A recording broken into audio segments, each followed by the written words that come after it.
नमस्कार, मैं हूं श्वेता सिंह और आप देख रहे हैं आज तक। कोरोना वायरस का इलाज ढूंढने में पूरी दुनिया लगी हुई है, लेकिन इसका इलाज तब पता चलेगा जब इसके बारे में एक एक चीज हमारे सामने होगी। यानी कि चीन, जहां से इसकी शुरुआत हुई, वो वायरस निकला कहां से, निकल के कैसे कैसे उसने पूरी दुनिया का सफर तय किया। लेकिन सिर्फ चीन नहीं झूठ बोल रहा, बल्कि चीन के साथ साथ विश्व स्वास्थ्य संगठन यानी WHO, जिसके ऊपर जिम्मेदारी है पूरी दुनिया की सेहत की। और यही कारण है कि आज भारत समेत दुनिया के 116 देश कह रहे हैं कि एक निष्पक्ष जांच की आवश्यकता है।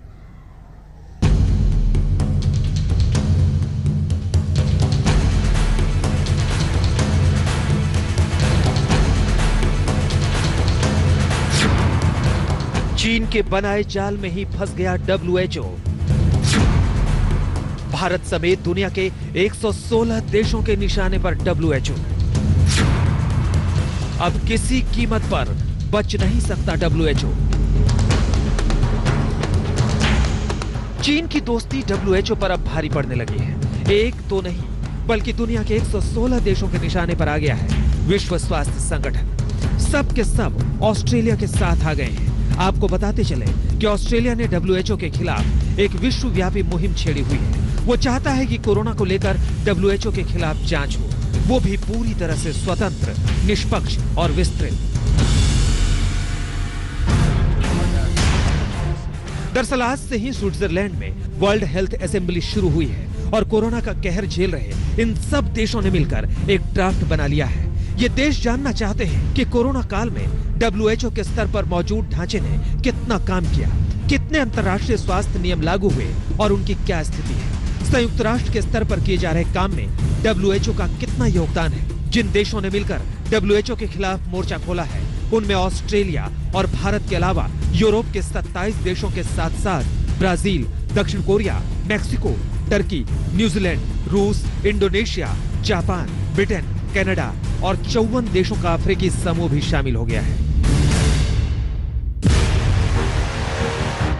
इन देशों ने ड्राफ्ट में यह भी लिखा है कि चीन द्वारा फैलाई गई महामारी की जांच में पारदर्शिता न रखने के लिए सख्त कार्रवाई होनी चाहिए। साथ ही WHO पर यह भी आरोप है कि उसने इंटरनेशनल हेल्थ रेगुलेशंस 2015 के नियमों के तहत महामारी को रोकने के लिए जरूरी ढांचा तैयार नहीं किया। चीन से शुरू हुई महामारी एक के बाद एक दूसरे देश से होते हुए पूरी दुनिया को अपनी चपेट में लेती रही और WHO अपनी जिम्मेदारियों को ताक पर रखकर बस देखता ही रहा। कोविड-19 को लेकर WHO की जो भूमिका है वो संदिग्ध है, ऐसा दुनिया के कई देश मान रहे हैं। लगभग 116 देशों में अब भारत भी शामिल है, जो ये मानता है कि वर्ल्ड हेल्थ असेंबली में इस मुद्दे को उठाया जाना चाहिए कि WHO की जो प्रतिक्रिया रही या उसके बाद की जो प्रक्रिया उसने फॉलो की, उसकी निष्पक्ष जांच हो। वर्ल्ड हेल्थ असेंबली की शुरुआत आज यानी 18 मई से स्विट्जरलैंड के जिनीवा में की जा रही है। अमेरिका तो पानी पी पी कर हर रोज WHO को कोस ही रहा है। अब आधी से ज्यादा दुनिया भी WHO के बहाने चीन को घेरने के प्लान पर तेजी से आगे बढ़ रही है। लेकिन दूसरी तरफ WHO को देखिए, हर दिन बयान बदलने के लिए बदनाम WHO के हाथ से हालात जब तेजी से फिसल रहे हैं, तो वो बिना किसी पुख्ता प्लान के उपदेश देने की नीति पर चल रहा है। There's a long way to go before there's going to be any bells unrung in this response. So I think we need to be clear about that. Countries, as you've seen, are trying to find a path out and a path towards a new normal, as many people have put it. And we're going to be on that pathway for a long time. And as we've seen in some countries, even a small recurrence of disease can cause and the need for a serious response in terms of the public health response. So I think we're going to have to remain on alert, stay the course and ensure that we're ready to respond. चीन ने जिस चालबाजी के तहत WHO को अपनी साजिश का हिस्सा बनाया था, धीरे धीरे उसका सच पूरी दुनिया के सामने आ रहा है और खुद चीन ही अपने खोदे गड्ढे में गिरने लगा है। आज तक पाप का घड़ा भरता भी है, पाप का घड़ा फूटता भी है। चीन अगर ये सोच रहा था कि किसी को पता नहीं चलेगा या पूरी दुनिया डर के मारे कोई एक्शन नहीं लेगी, तो वो गलत था, क्योंकि कई ऐसी कंपनियां हैं जो अब चीन छोड़ रही हैं, कुछ छोड़ना चाहती हैं, कुछ छोड़ने की प्रक्रिया शुरू कर चुके हैं। जर्मनी की एक बहुत ही मशहूर फुटवेयर कंपनी है जिसने यह फैसला किया है कि वो चीन से हटाकर अब आगरा में फैक्ट्री लगा दे।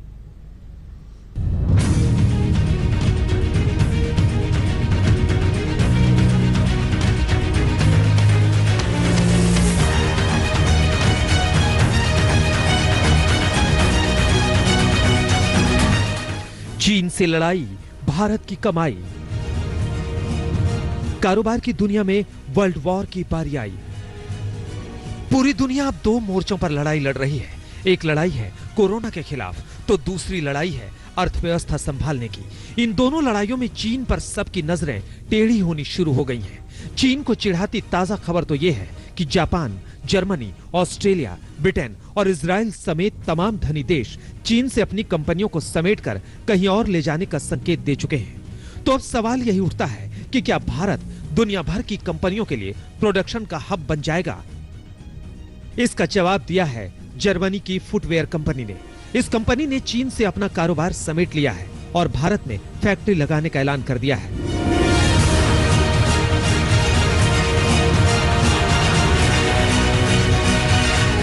वॉन वेलेक्स स्टाइलिश और हेल्दी फुटवेयर्स के लिए मशहूर है। इस ब्रांड से जुड़ी कंपनी ने हाल ही में चीन में अपनी फैक्ट्री को बंद करने का फैसला किया है और अपनी नई प्रोडक्शन यूनिट को भारत लाने का फैसला किया है। जल्द ही आगरा में वॉन वेलेक्स का प्रोडक्शन शुरू होगा। वैसे भी आगरा फुटवेयर प्रोडक्शन के लिए पूरी दुनिया में मशहूर है। इसके लिए जर्मन कंपनी ने आईट्रैक इंडस्ट्रीज के साथ समझौता भी कर लिया है। करार के मुताबिक आईट्रैक कंपनी इस जर्मन कंपनी का प्रोडक्ट बनाएगी और उस पर क्वालिटी कंट्रोल जर्मन की कंपनी का ही रहेगा। भारत में आईट्रैक कंपनी पहले से ही इस जर्मन कंपनी का कासा एवर जिम का प्रोडक्ट वन विलेज के नाम से बना रही है। बट अब ये अपना चाइना का सारा बिजनेस कोविड-19 के मद्देनज़र रखते हुए और उसकी परेशानियों को देखते हुए, जिससे पूरा बिजनेस सिनेरियो चेंज हो रहा है पूरी दुनिया में, ये अब अपना वो चाइना का बिजनेस को इंडिया में लाने के लिए उसने हमारे संग करार फाइनल कर दिया है, जिससे इंडिया में हमें कई तरीके के फ़ायदे होंगे। जैसे हमारी क्वालिटी जो हम इंपोर्ट से लाना पड़ता था हमें जो फुटवेयर, वो अब हम high quality German quality footwear यहाँ बना पाएंगे। आईट्रैक कंपनी से करार होने के बाद फैक्ट्री को आगरा में ही लगाना चाहते हैं और उन्हें उम्मीद है कि सरकार से उन्हें हर तरह की मदद मिलेगी। वैसे यूपी सरकार के लिए भी आपदा में ये किसी अवसर से कम नहीं है। ये प्रसन्नता की बात है कि जो उद्योग चीन में लगे हुए हैं उसने चीन के अलावा विकल्प के आधार पर अथवा और बेहतर स्थिति में अपने आप को लाने के लिए भारतवर्ष को चुना है। और उससे भी मेरे लिए उत्तर प्रदेश सरकार का सहयोगी मंत्री होने के नाते यह प्रसन्नता और भी मेरे लिए बढ़ जाती है कि भारतवर्ष में उसने उत्तर प्रदेश को चुना है। वॉन वेलेक्स जर्मनी एक जर्मन ब्रांड है जो 5 जोन तकनीक पर आधारित है। कंपनी का दावा है कि उसके प्रोडक्ट इस्तेमाल करने से पांव, घुटने और कमर दर्द जैसी समस्याओं से राहत मिलती है। कंपनी की वेबसाइट के मुताबिक वॉन वेलेक्स के उत्पाद 80 देशों में बिकते हैं और दुनिया भर में इन फुटवेयर्स का इस्तेमाल करने वाले लोगों की तादाद 10 लाख से भी ज्यादा है। दुनिया भर में कोरोना बांटने के बाद से चीन खुद मुश्किल में है। ज्यादातर अंतर्राष्ट्रीय कंपनियां अपनी फैक्ट्रियां चीन से हटाकर अन्य देशों में लगाना चाहती है। हाल ही में एप्पल ने भी अपना प्रोडक्शन चीन से भारत शिफ्ट करने का जिक्र किया है। इसके अलावा कई मोबाइल और इलेक्ट्रिक कंपोनेंट बनाने वाली कंपनियां भी चीन से भारत आने पर विचार कर रही हैं। संदेश साफ है, चीन को उसी की चालबाजी के स्टाइल में मात देने का मोर्चा खोलना पड़ेगा। आगरा से अरविंद शर्मा के साथ आज तक ब्यूरो। चीन इस सब के बीच बहुत सारी जानकारियां छुपाते रहता है, उसको दूसरे झूठ को बोलकर पुराने झूठ को कवर करने के लिए, सच बनाने के लिए बोलते रहता है। लेकिन झूठ पे झूठ जब होते जाते हैं तो परतें खिसकती भी हैं। अब तो यहां तक बात आ चुकी है कि चीन ने जो कुल संक्रमितों का आंकड़ा दिया था, जिसे लेकर हम आप ये सोचते भी थे कि जहां से वायरस ने जन्म लिया वहां पर इतने कम संक्रमित कैसे हुए, तो अब समझ लीजिए कि वहां संक्रमितों का आंकड़ा लाखों में हो सकता है।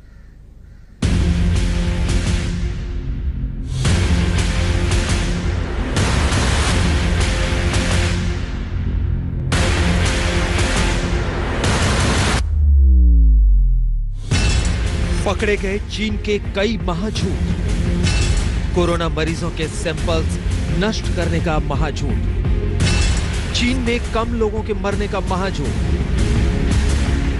और कितने झूठ बोलेगा चीन, और कितने राज छुपाएगा चीन। एक एक कर खुल रहे हैं उसके सारे राज, एक एक कर हो रहा है हर झूठ का पर्दाफाश। आखिर पूरी दुनिया में कोरोना फैलाकर चैन की नींद कैसे सो सकता है चीन? न्यूज वीक की ताजा रिपोर्ट तो उसकी नींद जरूर उड़ाकर रख देगी। इस रिपोर्ट के मुताबिक चीन ने यह मान लिया है कि पिछले साल दिसंबर में उसने शुरुआती मरीजों के सैंपल्स को ही नष्ट कर दिया था।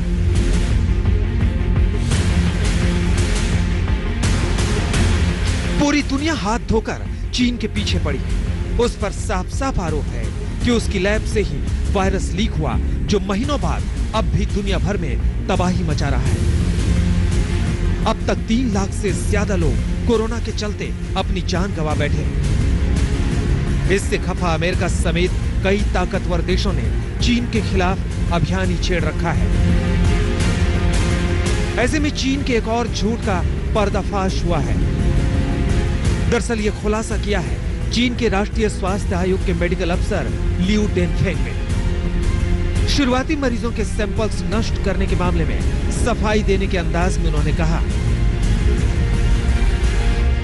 इसके पीछे चीन की मंशा कुछ छिपाने की नहीं थी। बायोसेफ्टी कारणों से ऐसा करना जरूरी था।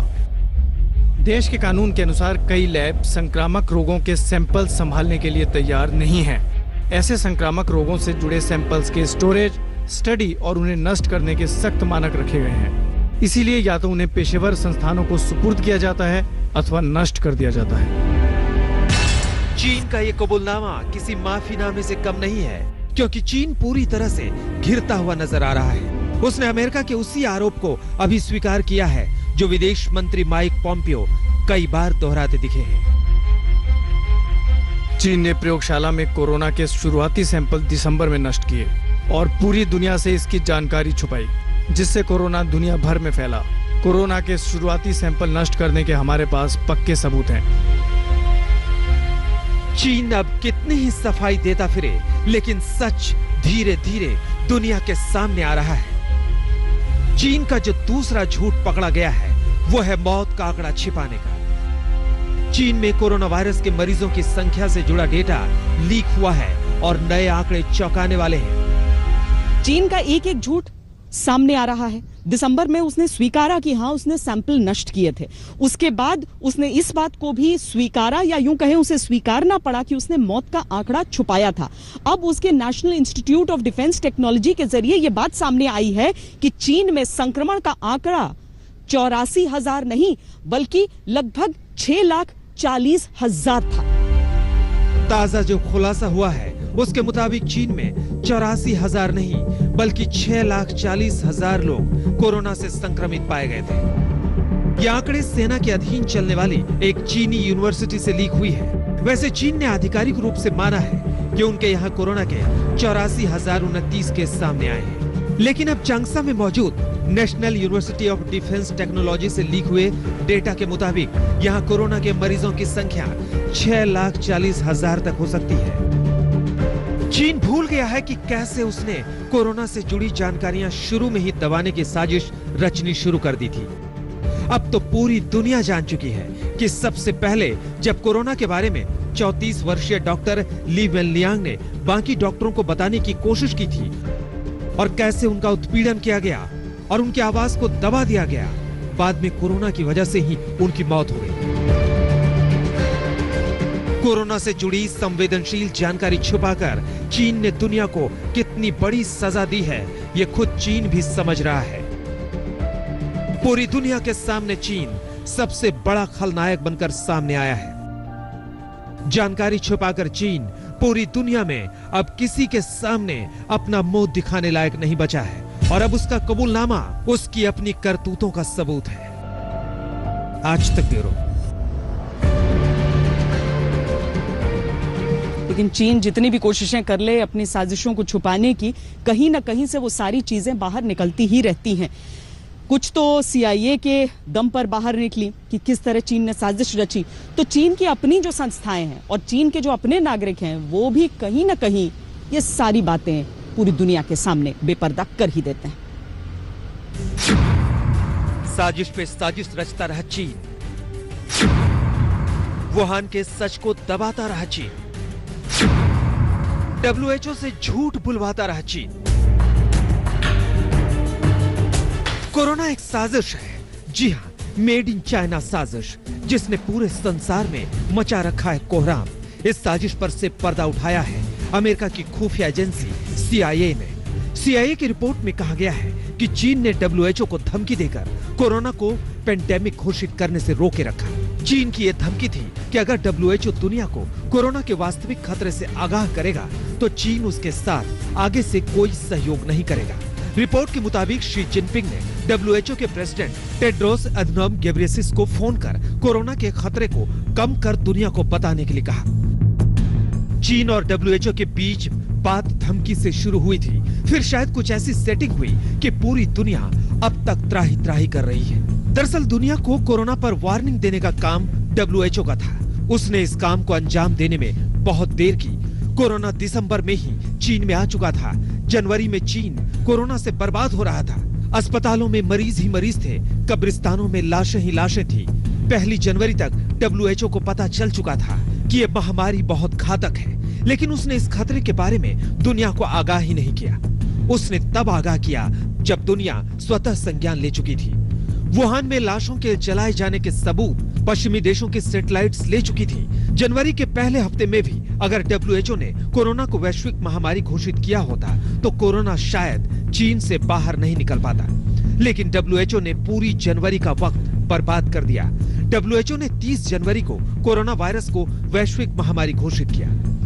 तब तक ये वायरस स्पेन और इटली तक अपनी पैठ बना चुका था। चूंकि दुनिया के देशों को वार्निंग नहीं मिली थी, इसलिए चीन के साथ फ्लाइट्स का आना जाना जारी था।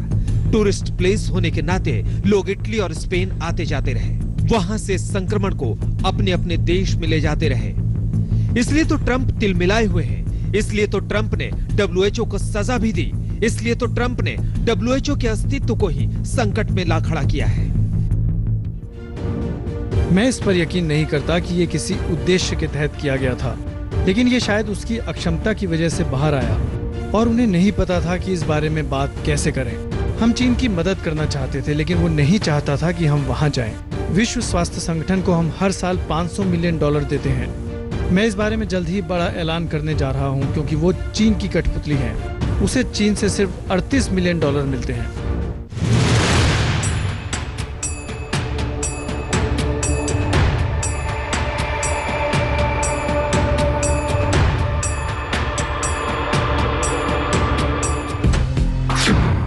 इन सब के बीच वुहान डायरी का सच कौन भूल सकता है? वो डायरी जिसकी बदौलत ड्रैगन की जैविक हथियारों वाली साजिश के कुछ पन्ने दुनिया ने पढ़े। उन पन्नों में लेखिका फेंग फेंग ने जिक्र किया था कि कैसे वुहान में लाशों का ढेर लगा था, अस्पतालों में अफरा तफरी का माहौल था। फरवरी में उन्होंने लिखा था, अस्पतालों में जगह नहीं है, डॉक्टर मरीजों को देख तक नहीं पा रहे, किसी को किसी की फिक्र नहीं है। उनकी डायरी के कुछ और पन्नों पर नजर डालते हैं। 13 फरवरी को फेंग फेंग एक कब्रिस्तान की तस्वीर लगाकर लिखती हैं, मुझे ये तस्वीर मेरे एक डॉक्टर मित्र ने भेजी है। यहाँ चारों तरफ फर्श पर मोबाइल फोन बिखरे पड़े हैं। कभी इन मोबाइल का कोई मालिक भी रहा होगा। उस दौर में जब चीन की सरकार मौतों की संख्या छुपाने में लगी थी, फेंग फेंग ने उजागर कर दिया कि कब्रिस्तानों में मोबाइल बिखरे पड़े थे। वो बिखरे मोबाइल संकेत थे मौतें किस लगातार से हो रही थी। जब दुनिया कोरोना को ढंग से जान तक नहीं पाई थी, तभी उन्होंने डॉक्टरों के हवाले से दुनिया को बताया कि बीमारी संक्रामक है। खूनी चेहरे से नकाब हटते ही चीन बिलबिला गया था और जैसे ही दुनिया ने वुहान का वो सच जाना था, लेखिका फेंग फेंग को जान से मारने की धमकी तक मिल गई थी। मतलब साफ है, चीन अपने गुनाहों को छुपाना चाहता था। नमस्कार, मैं हूं अंजना ओम कश्यप। हमें उम्मीद है ये वीडियो आपको पसंद आया होगा। लेटेस्ट खबरों के लिए यूं ही देखते रहिए आज तक, और इस वीडियो के पसंद आने पर लाइक, शेयर एंड सब्सक्राइब करना ना भूलें।